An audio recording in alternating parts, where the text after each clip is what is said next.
Hello and welcome to my podcast. Every week we come up with a new topic, and today we have one of the least discussed topic. We all know that the earth is not known to us, or let's say we know very little of our earth. And then comes the oceans. They say that we haven't explored oceans, but I'll not be the right person to comment on oceans. Hence, we have the eminent guest today. The name of our guest is Mr. Kalpak Patil. Hello.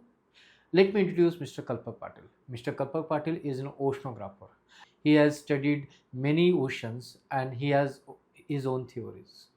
So, without wasting any time, let's start question and answers with the one of the most eminent and famous oceanographer, Mr. Kalpak Patil.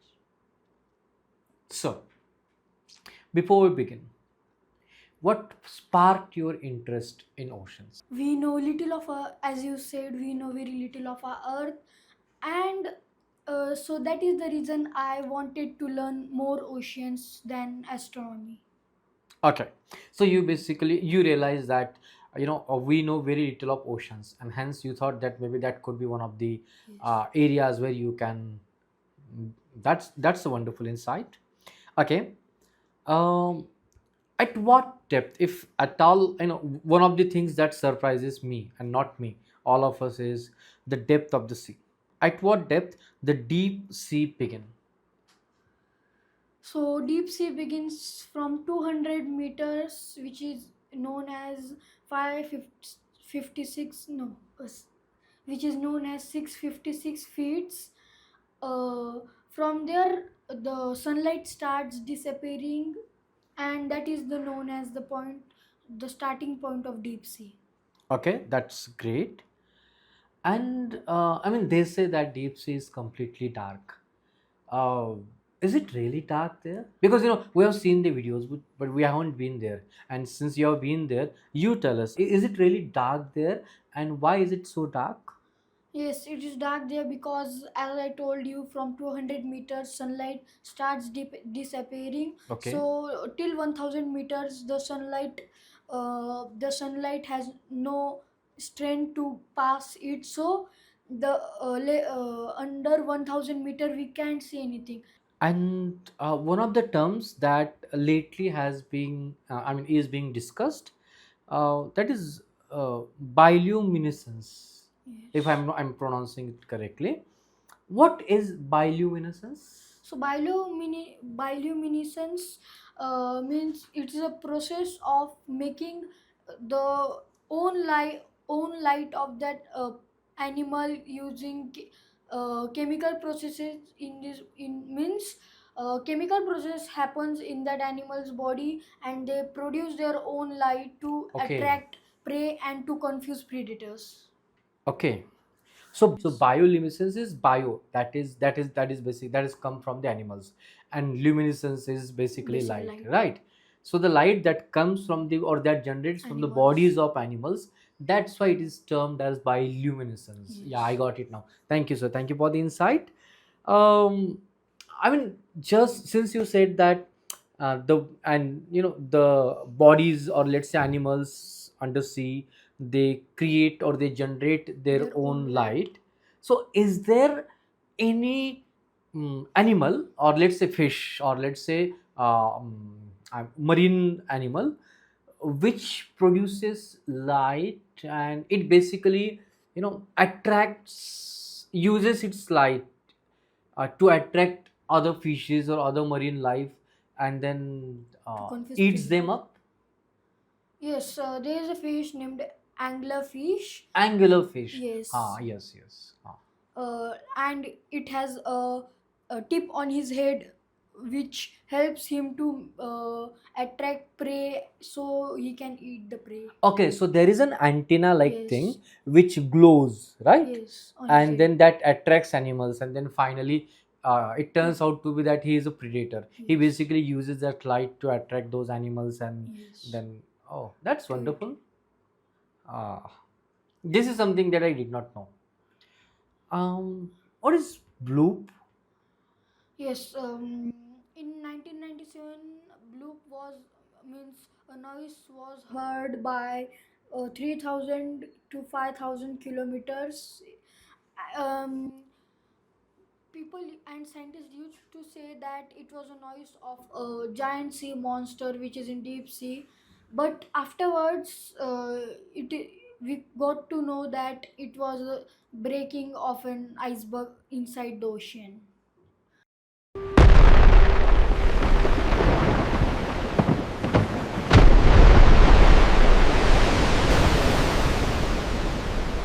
So then breaking of an uh, iceberg Iceberg. inside the ocean caused the bloop. Yes. Oh, that's interesting. I mean, before we continue with our discussion, I once happened to do scuba diving Yes. somewhere there in Tarkarli beach. I mean, it's in Sindhudurg Tehsil, and uh, usually I don't dare to do such things. But since I was with my friends, I we decided to go for scuba diving, and I only went under the sea for about 6 feet or maybe 6 meter, not more than that. That's for Yes. sure. It must be 6 feet. It probably must be 6 feet. And believe me, after 10 or 15 seconds, I had to, um, you know, uh, hint the guide to take me up. I wasn't able to tolerate the pressure. And now that brings me, or that brings the topic, why deep sea. Yeah, of course, one of the reasons is the pressure of water. But then, what are the other things, or let's say, why deep sea is so difficult to explore? So as you said, because of pressure, the pressure increases as we go deeper, as the weight of water uh, applies pressure on us or any animal. Okay. And the cost is high than exploring space, and the risk is even higher. Okay, the cost is higher and the risk is higher. And of Yes. course, I mean, the pressure. And plus, it is dark. It is very Yes. dark. That seems reasonable. Okay. Uh, all I know is, of course, again, I'm not an oceanographer and I had never been to deep sea, but they say that marine life or ocean life has a great, let's say, contribution uh, for the climate of earth. How is that? Yes. Oceans absorb carbon dioxide, Okay. and uh, they absorbs the heat. Okay, they absorb the heat, Yes. they absorb carbon dioxide, Yes. and of course, I mean, what I heard is the marine life, or let's say the plants inside the yeah, I They give mean, oxygen. inside the ocean, they release oxygen. That's wonderful. I mean, yeah, just as the trees contribute by absorbing carbon dioxide and releasing oxygen, the marine life does the same. uh, that's wonderful. I mean, see how important it is. I mean, we just go to the seas and oceans and we just click photos, not realizing that how important they are indirectly to our life. Yes. I mean, to Earth's climate. Oh, so I'm done with the usual questions, but then there are of course certain questions, and of course some of them could be hypothetical questions. But then since our viewers like such questions, so let me put those questions to you. Uh, let's say, I mean, if you are selected, or let's say there are two options, you have to again go to the deep sea, or let's say, I mean, the other option is you are given a chance to go to moon and explore it. What would you choose and why? I would choose deep sea because we have explored just 5% of deep sea, Oh, is and it? yes, Ah, deep sea is so massive that our technology is less to understand deep sea. So I will try to explore deep sea. So I will try to explore deep sea, as it's even as we can find many new things in the deep sea more than moon. okay.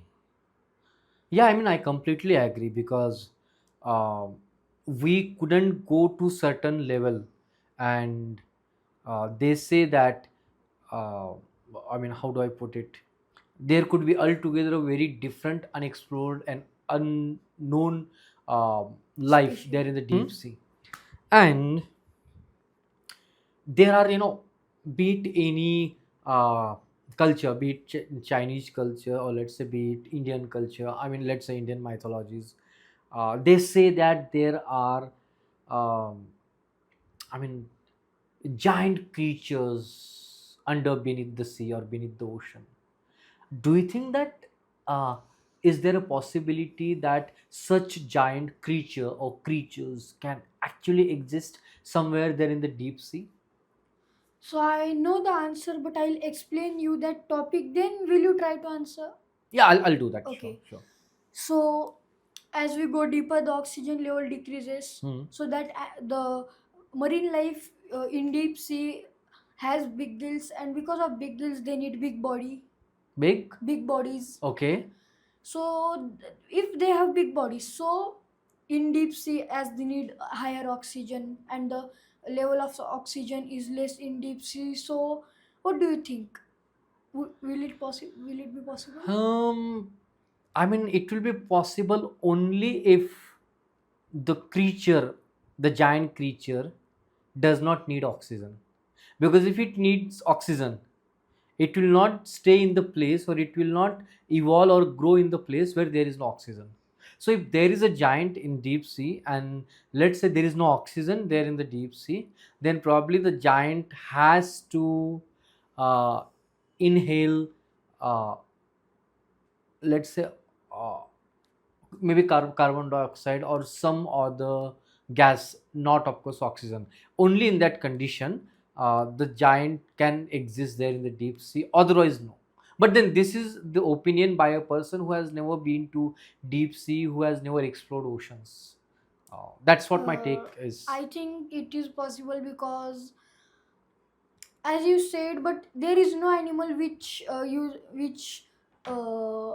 which Does not which does not use oxygen to breathe, inhale oxygen, right? which does not inhale oxygen, and so it's too rare that that particular animal must be inhaling any other gas. Okay. So if so, it must be possible that animal, that a huge giant must be present in the deep sea. Okay. I mean, of course, I mean, uh, you are an oceanographer and you have your own theories and studies. So, of course, I'm not going to object to that. But let me tell you, for me, deep sea was always an enigma. But today, I feel that somewhat the mystery is solved. And probably we'll once again meet maybe someday at the end of the year, and we'll discuss the same. Meanwhile, you also will have you'll have your studies and research. But it was good. So this was the topic that, I mean, today we were discussing with Mr. Kalpak Patil, who is an oceanographer, and let me tell you, he answered some of the questions that we all have, and some of the questions were hypothetical, and that's why the answers were also a little bit hypothetical. They could not be scientific. I mean, they could not be scientific. I mean, particularly the answers to the hypothetical, but of course, the hypothetical questions have probably hypothetical answers, and some hypotheses come to be true, and that's why I cannot deny the possibility of a giant, let's say, animal there somewhere buried under the deep sea. With this note, let me end this podcast. Let me thank our eminent guest, Mr. Kalpak Patil, for giving his time for this discussion. Thank you, sir. Thank you, and all the best for your further research. Thank you. Thank you.